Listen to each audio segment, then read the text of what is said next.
শিক্ষামন্ত্রী এহসানুল হক মিলনের পদত্যাগ দাবিতে রাজপথে শিক্ষার্থীরা, যার ঢেউ ছড়িয়েছে রাজধানী সহ বেশ কয়েকটি জেলায়। আমাদের দাবি বলতে মূলত এক দাবি শিক্ষামন্ত্রী পদত্যাগ।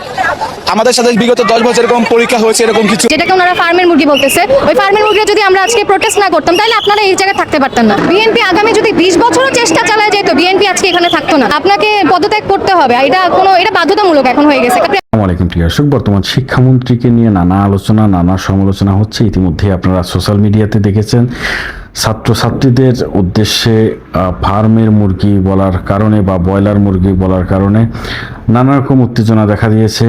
এবং ইতিমধ্যেই আমরা দেখতে পাচ্ছি যে শিক্ষামন্ত্রীর পদত্যাগের দাবিতে সারা বাংলাদেশে আন্দোলন তৈরি হয়েছে। বিশেষ করে ঢাকাতে দেখতে পাচ্ছি যে শিক্ষার্থীরা ব্যাপকভাবে আন্দোলন করছে। তারা চাচ্ছে যে এই শিক্ষামন্ত্রীকে যে কোনোভাবেই তারা নামাতে চায়। তারা এই শিক্ষামন্ত্রীকে নিয়ে নানান আলোচনা করছে, সমালোচনা করছে।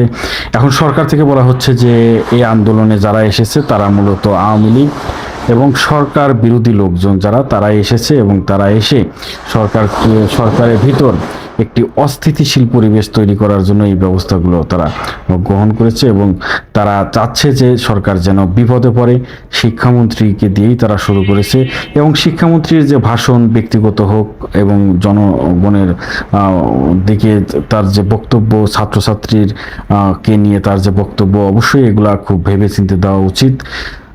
প্রিয় দর্শক, শিক্ষামন্ত্রীর সর্বশেষ পরিস্থিতি জানতে চলুন আমরা সরাসরি ভিডিও স্ক্রিনে চলে যাই, সেখানে বিস্তারিত দেখে আসি। শিক্ষামন্ত্রী আ.ন.ম এহসানুল হক মিলনের পদত্যাগ দাবিতে আগামীকাল বুধবার মার্চ টু শিক্ষা মন্ত্রণালয় কর্মসূচি ঘোষণা করেছেন শিক্ষার্থীরা। টানা বৃষ্টি, জলাবদ্ধতা এবং বন্যা পরিস্থিতির মধ্যেও এইচএসসি পরীক্ষা নেওয়ার সিদ্ধান্তকে কেন্দ্র করে পরীক্ষার্থীরা ক্ষোভে ফুঁসে উঠেছেন।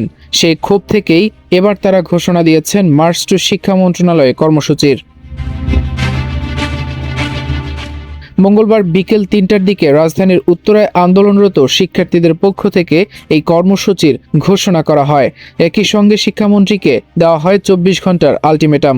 শিক্ষার্থীদের হুঁশিয়ারি, রাতের মধ্যেই যদি পদত্যাগ না করেন শিক্ষামন্ত্রী, তাহলে তারা বুধবার শিক্ষা মন্ত্রণালয় অভিমুখে পদযাত্রা করবেন। শুধু উত্তরা নয়, একই দাবিতে উত্তপ্ত হয়ে ওঠে ঢাকা বিশ্ববিদ্যালয় এলাকা। নীলক্ষেত থেকে টিএসসিগামী সড়কে অবস্থান নেন আন্দোলনরত শিক্ষার্থীরা। তাদের সরিয়ে দিতে ঘটনাস্থলে অবস্থান নেয় পুলিশ। এক পর্যায়ে পুলিশ ও আন্দোলনকারীরা মুখোমুখি অবস্থানে চলে যায়। পরে পরিস্থিতি নিয়ন্ত্রণে ক্যাম্পাসে বিজিবি মোতায়েন করা হয়। এতে পুরো এলাকায় তৈরি হয় উত্তেজনাপূর্ণ পরিবেশ। আন্দোলনের সূত্রপাত মূলত টানা বৃষ্টি ও জলাবদ্ধতার মধ্যেও এইচএসসি ও সমমানের পরীক্ষা নেওয়াকে কেন্দ্র করে। শিক্ষার্থীদের অভিযোগ, দেশের বিভিন্ন অঞ্চলে বন্যা ও বৈরী আবহাওয়ার কারণে অনেক শিক্ষার্থী পরীক্ষা কেন্দ্রে পৌঁছাতে পারেননি। এমন পরিস্থিতিতে পরীক্ষা নেওয়া অন্যায্য ও বৈষম্যমূলক। মঙ্গলবার সকালে একই কর্মসূচির ধারাবাহিকতায় 2026 ব্যাচ এইচএসসি পরীক্ষার্থী ব্যানারে শিক্ষার্থীরা সায়েন্স ল্যাব মোড়ে অবস্থান নেন। সেখান থেকে মিছিল নিয়ে তারা ঢাকা বিশ্ববিদ্যালয় ক্যাম্পাসে প্রবেশ করেন। ভিসি চত্বরের কাছাকাছি পৌঁছালে পুলিশ তাদের আটকে দেয়। পরে তারা পলাশী মোড় হয়ে মাধ্যমিক ও উচ্চ মাধ্যমিক শিক্ষা বোর্ডের সামনে অবস্থান নেন। আন্দোলনরত শিক্ষার্থীদের 3টি স্পষ্ট দাবি রয়েছে। প্রথমত, দুর্যোগ পরিস্থিতি পুরোপুরি স্বাভাবিক না হওয়া পর্যন্ত এইচএসসি ও সমমানের পরীক্ষা স্থগিত করতে হবে। দ্বিতীয়ত, বৈরী আবহাওয়ার কারণে 13 জুলাই পরীক্ষায় অংশ নিতে না পারা শিক্ষার্থীদের জন্য পুনর্পরীক্ষার ব্যবস্থা করতে হবে। আর তৃতীয় দাবি, আগামী 24 ঘন্টার মধ্যে শিক্ষা ও প্রাথমিক ও গণশিক্ষামন্ত্রী ডক্টর আ.ন.ম এহসানুল হক মিলনকে পদত্যাগ করতে হবে। শিক্ষা বোর্ডের সামনে অবস্থান নেওয়ার পর ঢাকা শিক্ষা বোর্ডের চেয়ারম্যান আন্দোলনকারী শিক্ষার্থীদের সঙ্গে কথা বলেন। তিনি জানান, শিক্ষার্থীদের দাবিগুলো গুরুত্ব সহকারে শোনা হচ্ছে এবং সেগুলো ইতোমধ্যে ঊর্ধ্বতন কর্তৃপক্ষের কাছে জানানো হয়েছে। তবে চূড়ান্ত সিদ্ধান্ত সরকারের উচ্চ পর্যায় থেকে আসবে বলে জানান তিনি। এদিকে আন্দোলনের পুরো সময় জুড়ে শিক্ষার্থীরা স্লোগান দিতে থাকেন, দফা 1, দাবি 1, মিলনের পদত্যাগ। পাশাপাশি শিক্ষামন্ত্রীর বিরুদ্ধে বিভিন্ন স্লোগান দিতে থাকেন আন্দোলনকারীরা।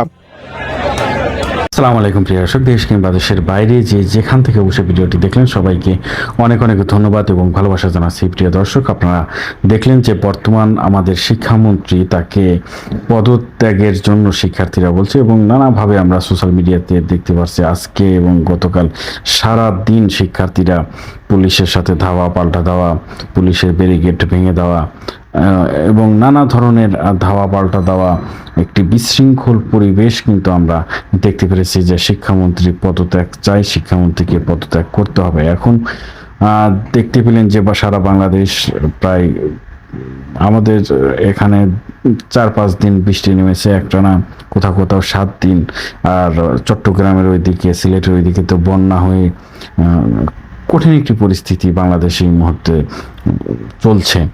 এখন শিক্ষামন্ত্রী যিনি রয়েছেন বা এত অল্প সময়ের মধ্যেই তার পদত্যাগ দাবি করা, তার পদত্যাগ চাওয়া, এইটা কতটুকু যুক্তি বলে আপনি মনে করছেন?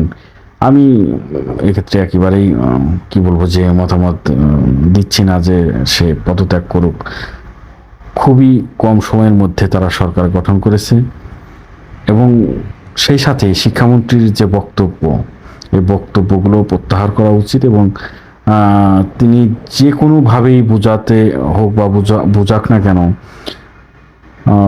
তাদের সময় হয়তো তারা যখন ছাত্র ছিল, তাদের যখন শিক্ষার সময় ছিল তখন তারা কষ্ট করে লেখাপড়া করেছে বা আগে অনেক দূরে দূরে স্কুল কলেজ প্রতিষ্ঠান ছিল, তারা হেঁটে গিয়েছে, বৃষ্টির ভিতরে গিয়েছে, কষ্ট করে মানুষ লেখাপড়া করেছে। কিন্তু এখনকার বাচ্চারা কিন্তু এরকম না। এখন ঘরের পাশেই স্কুল কলেজ, বিভিন্ন ধরনের প্রাইভেট প্রতিষ্ঠান রয়েছে, সেগুলোতেই তারা লেখাপড়া করছে খুবই সতর্কভাবে এবং মা বাবার সাথে যাচ্ছে।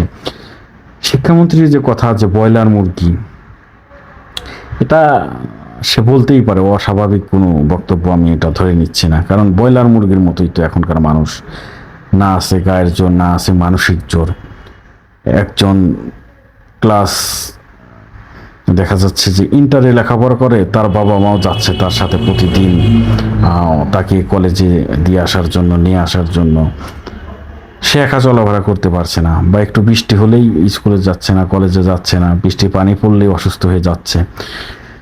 তার কথাগুলো অনেকেই অনেক মাইন্ডে নিয়েছে, আমি ব্যক্তিগতভাবে কোনো মাইন্ডে নিইনি এবং সরকারে খুব অল্প সময়ের মধ্যে যে তাকে পদত্যাগ করতে হবে এই ধরনের কাজও তিনি করেননি।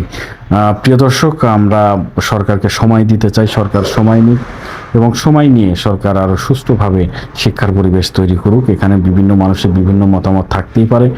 এক্ষেত্রে আমার মতামত আমি জানালাম যে শিক্ষামন্ত্রী পদত্যাগ কেন করবেন? এখনও তো তাদের 2-4 বছর চলে যায়নি, তারা খুব অল্প সময়ে ক্ষমতায় এসেছে। ভুল ভাল যা আছে বা ভুল যেগুলো তারা ঠিক করে নেবে এবং তাদের কথাবার্তা বলার ক্ষেত্রেও আমি মনে করবো যে খুব সতর্কভাবে বলা উচিত। কেননা শেখ হাসিনার মতো কথাবার্তা বললে এদেশে টেকা যাবে না। এদেশের ছাত্র জনতা খুবই এখন সতর্ক অবস্থানে রয়েছে এবং এই আন্দোলনে দেখুন যে সরকার বিরোধী যেসব লোকজন আছে তারাও যুক্ত হয়েছে। সরকারের বিরোধী যারা লোকজন, তারা একটি সুযোগ খুঁজবে, এই জন্য খুব সতর্কভাবে কথাবার্তা বলা উচিত বলে আমরা মনে করি। প্রিয় দর্শক, সবাই ভালো থাকবেন, সুস্থ থাকবেন। ভিডিওটি শেষ করছি, আবার দেখা হবে ইনশাল্লাহ। আসসালামু আলাইকুম।